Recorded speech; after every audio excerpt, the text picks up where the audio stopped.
I held more power than most kings.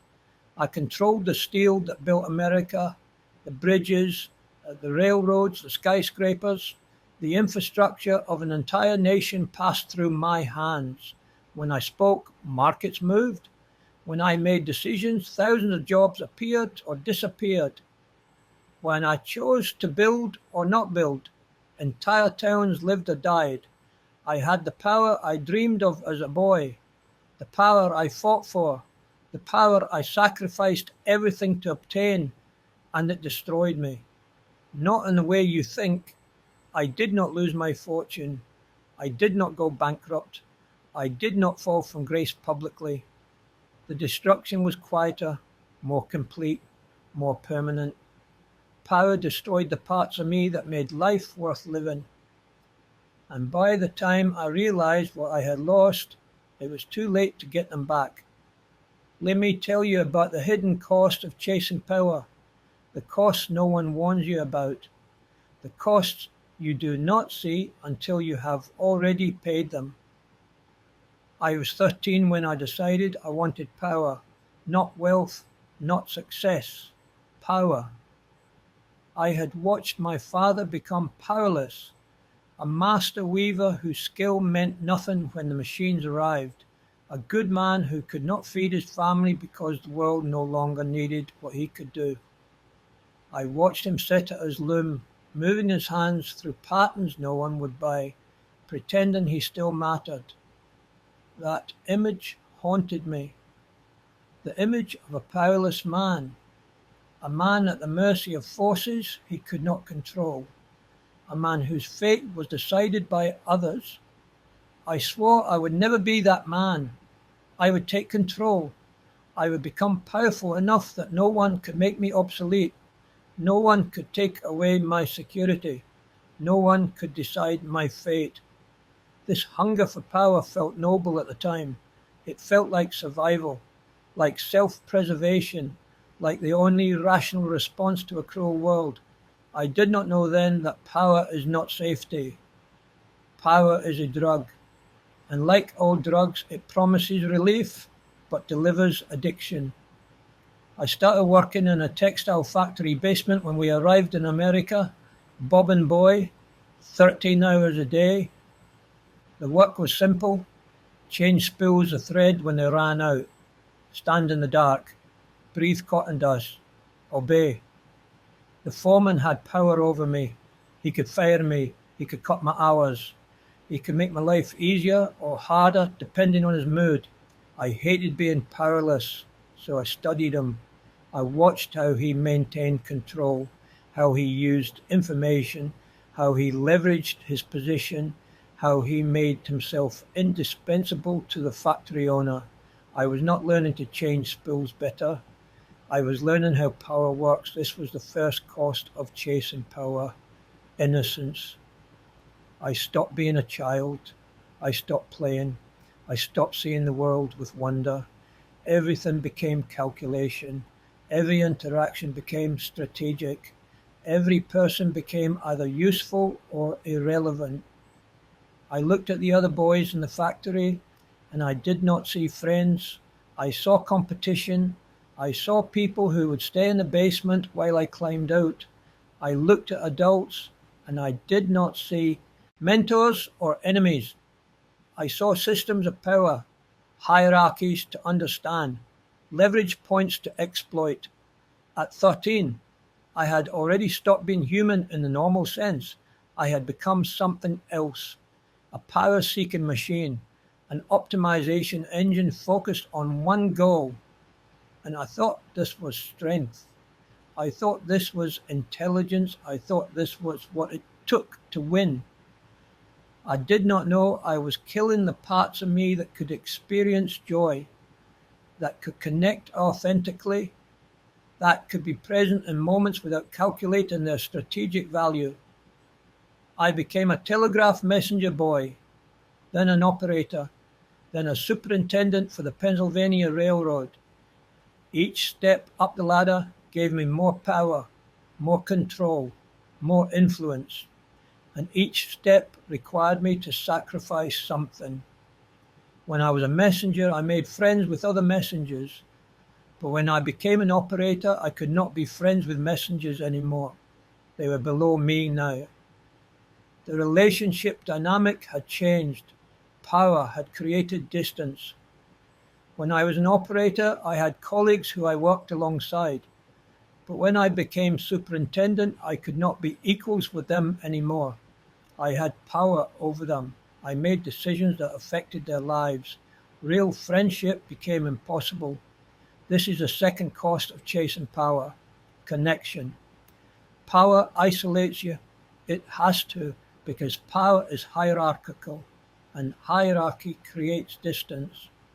When you have power over someone, you cannot truly know them. They show you what they think you want to see. They tell you what they think you want to hear. They perform for you because their livelihood depends on your favor.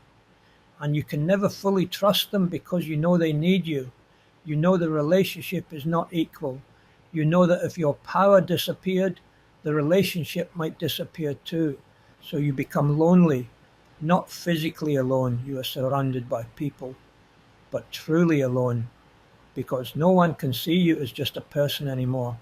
You are always the boss, the decision maker, the powerful one, and you start to forget how to be anything else. I married Louise Whitfield in 1887. I was 51 years old.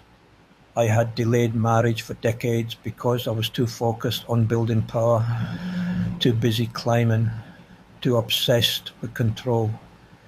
When I finally married, I thought I could have both: the power and the connection, the empire and the intimacy.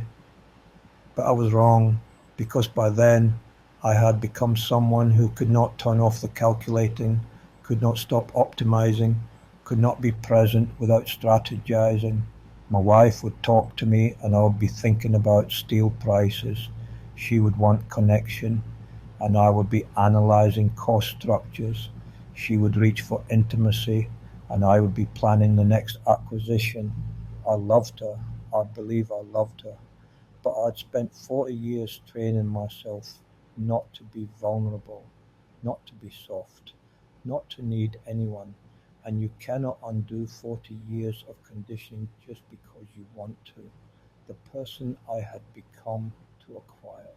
Power was not the person who could experience love fully. This is the third cost of chasing power: presence. When you chase power, you cannot be present because power is about the future, about the next move, about what comes next, about maintaining and expanding control. You are never in the moment. You are always 3 moves ahead, always calculating, always strategizing, always protecting. I would sit in my garden and I could not see the flowers. I would hear birds singing and I could not hear them. I would feel the sun and I could not feel it because my mind was always somewhere else, always working, always planning, always worried about threats to my position. Power trains you to be paranoid because when you have power, people want to take it from you. Competitors want to defeat you. Partners want to exploit you.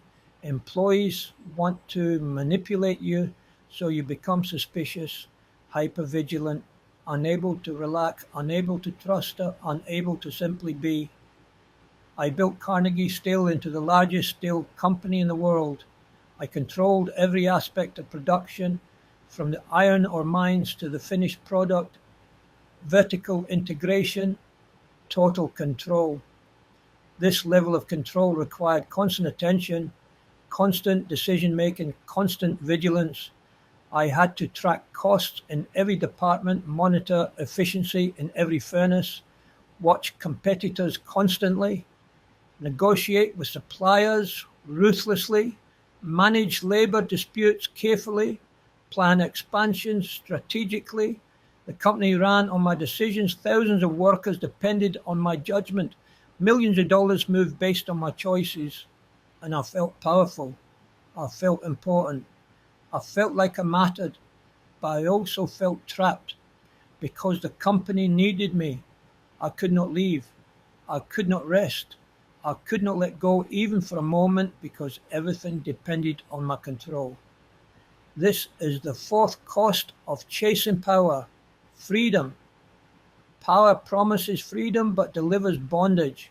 You think that if you have enough power, you will be free to do whatever you want, free from constraints, free from dependence, free from vulnerability. But the opposite happens. The more power you accumulate, the more trapped you become. You become dependent on maintaining that power. Your identity becomes tied to it. Your sense of worth becomes inseparable from it. Your entire life organizes around protecting and expanding it. You cannot take a vacation because things might fall apart. You cannot delegate because others might gain power. You cannot show weakness because predators are watching. You cannot admit mistakes because authority depends on perceived infallibility. The prison is invisible but absolute. You are a slave to the power you thought would free you. I worked 16-hour days for decades, not because I had to. I was rich long before I was powerful. I could have retired at 30 with more money than most people make in a lifetime, but I could not stop, because stopping meant losing power, and losing power meant returning to vulnerability, and vulnerability meant returning to that image of my father, powerless at his loom. So I kept working, kept building, kept accumulating power long after it served any practical purpose. The Homestead Strike of 1892 showed me something I had been avoiding for years. It showed me what power had turned me into. My workers wanted better wages and safer conditions. They organized. They struck. They demanded to be treated with dignity. And I crushed them, not personally. I was in Scotland. But I had put Henry Clay Frick in charge. And I knew what he would do. I knew he would bring in Pinkerton guards. I knew he would break the strike by any means necessary. Violence erupted. People died. Workers and guards both. Blood was spilled to maintain my power, to protect my profit margins, to ensure my control. I told myself it was necessary. That business required hard decisions, that I could not run a company by giving in to every demand, that the market was competitive and I had to maintain efficiency. These were all true, but they were also excuses, rationalizations, ways of avoiding the simple truth. I had valued power over people. I had chosen control over compassion. I had prioritized my empire over human lives. This is the fifth cost of chasing power: conscience. To maintain power, you must do things that hurt people. You must make decisions that benefit the system but harm individuals. You must choose the abstract good over the concrete suffering right in front of you. And each time you make that choice, you lose a little piece of your conscience. You become a little more able to rationalize harm, a little more comfortable with collateral damage, a little more numb to suffering. You tell yourself these are necessary evils, that you are doing what must be done, that anyone in your position would make the same choices. And maybe that is true. Maybe power requires these compromises. Maybe you cannot maintain control without occasionally being cruel, but the cost is still real, even if the cruelty is justified, even if the decisions are correct, even if there was no better option. You still have to live with what you did. You still have to carry the weight of those choices. You still have to know that your power was built on the suffering of people who had less power than you, and that knowledge changes you. It hardens you. It makes you into someone you did not intend to become. By the time I was 60, I had everything I thought I wanted.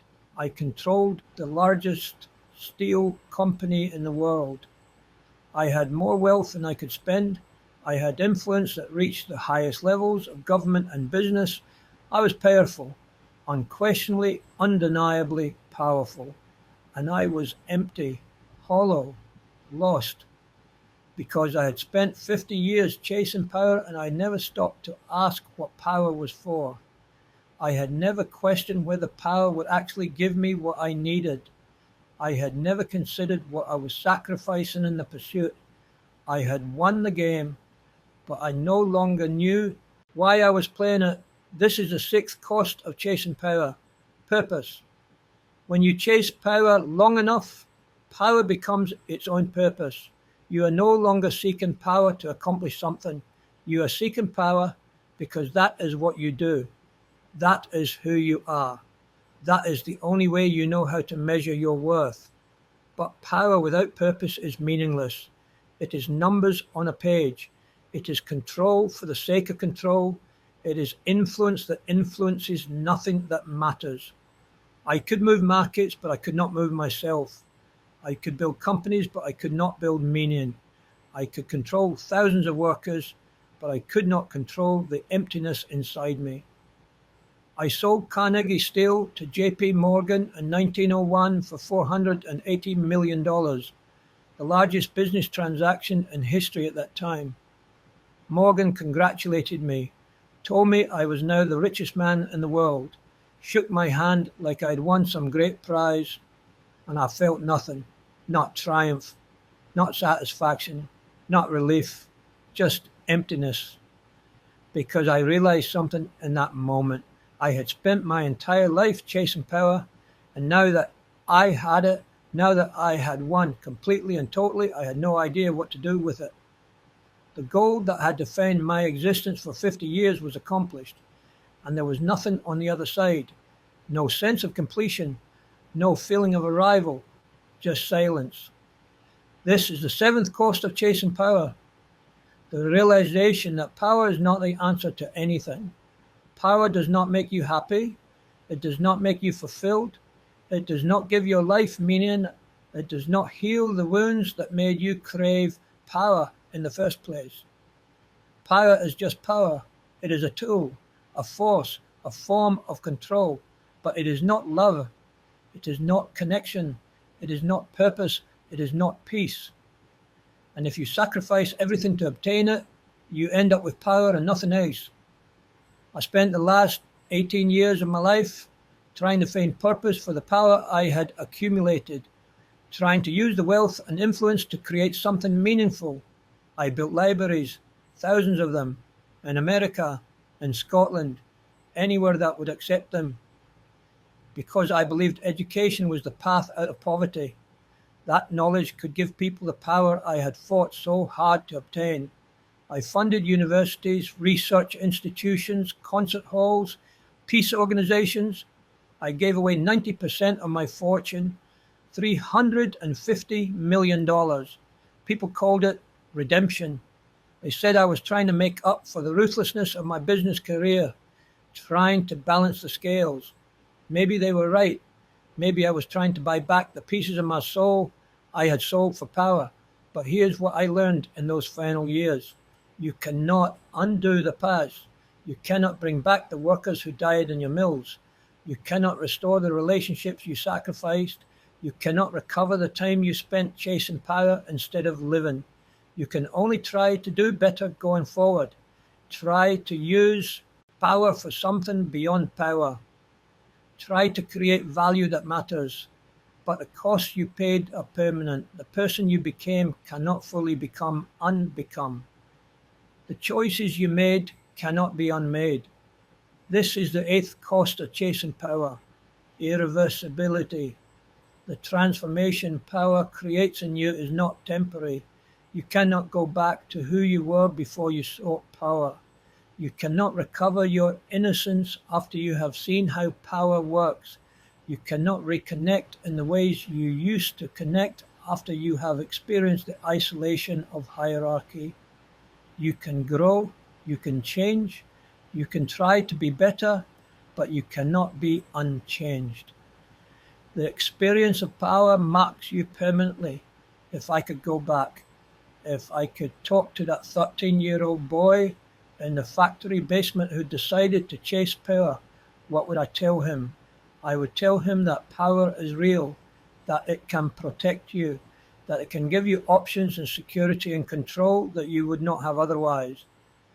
But I would also tell him that power has costs that are invisible at the beginning, costs that reveal themselves slowly over decades, costs that you do not fully understand until you have already paid them.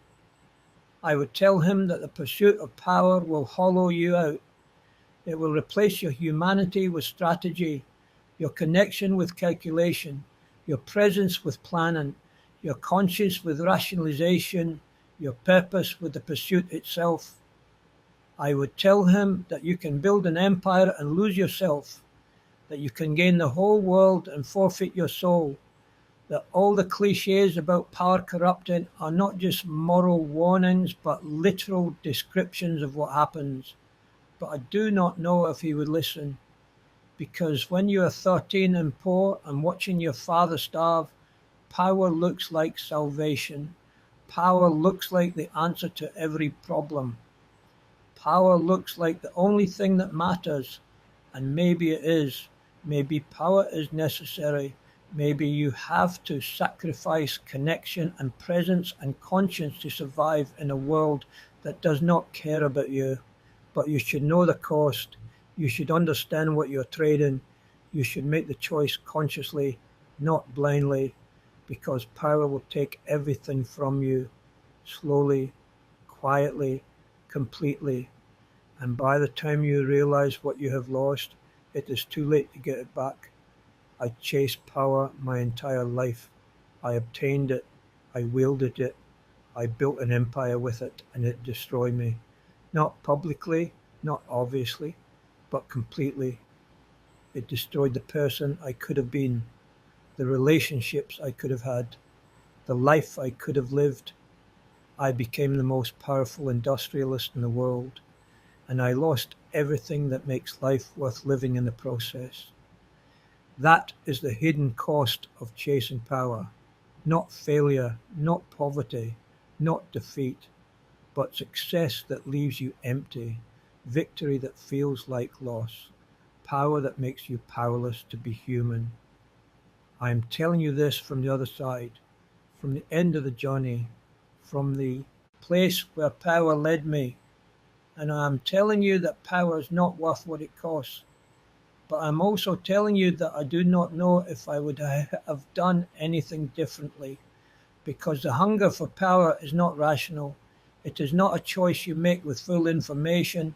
It is a response to fear, to vulnerability, to helplessness. And when you're afraid enough, when you're desperate enough, when you have watched powerlessness destroy the people you love, you will chase power no matter the cost. Because in that moment, any cost seems worth paying to never be powerless again. I paid the cost. I chased power for 50 years. I obtained it completely. And then I spent my final years trying to figure out what it was for, trying to use it for something meaningful, trying to justify the sacrifices I made to obtain it. I built libraries and funded universities and gave away fortunes, and people remember me as a philanthropist, as a man who gave back, as someone who redeemed himself. But I know the truth. The libraries do not bring back the workers who died in my mills. The universities do not restore the relationships I destroyed. The philanthropy does not undo the person I became in the pursuit of power. I changed the world. I built infrastructure that served millions. I created opportunities through the institutions I funded. I proved that power can be used for good after it is obtained through questionable means. But I also lost myself. I sacrificed connection for control. I chose power over people repeatedly for decades. I became someone I never intended to be. And now, at the end, looking back at the path I walked, I cannot tell you if it was worth it. Some days I think, yes, the libraries matter, the universities matter, the infrastructure I built matters, The proof that a poor boy can rise matters. Other days I think no. The relationships I sacrifice matter more. The presence I never experienced matters more. The person I could have been matters more. The workers who suffered for my power matter more. The truth is probably that power is neither good nor bad. It is just power, a force, a tool. And what matters is what you do with it and who you become in obtaining it. But the hidden cost is real. The cost to your humanity, to your connections, to your presence, to your conscience, to your purpose, to your very self. That cost is not visible at the beginning. You do not see it when you are young and hungry and desperate for control. You only see it at the end, when you have power and nothing else, when you have won and feel empty, when you have everything and understand it is not enough. I am Andrew Carnegie. I chased power my entire life. I obtained it completely, and I'm telling you now, from the other side of that journey, that the hidden cost of chasing power is everything that makes life worth living. Choose carefully. Choose consciously. Choose knowing what you are trading, because power will give you control, but it will take your humanity, and you cannot buy that back. No matter how many libraries you build, no matter how much money you give away, no matter how hard you try to redeem yourself, the cost is permanent. The transformation is complete.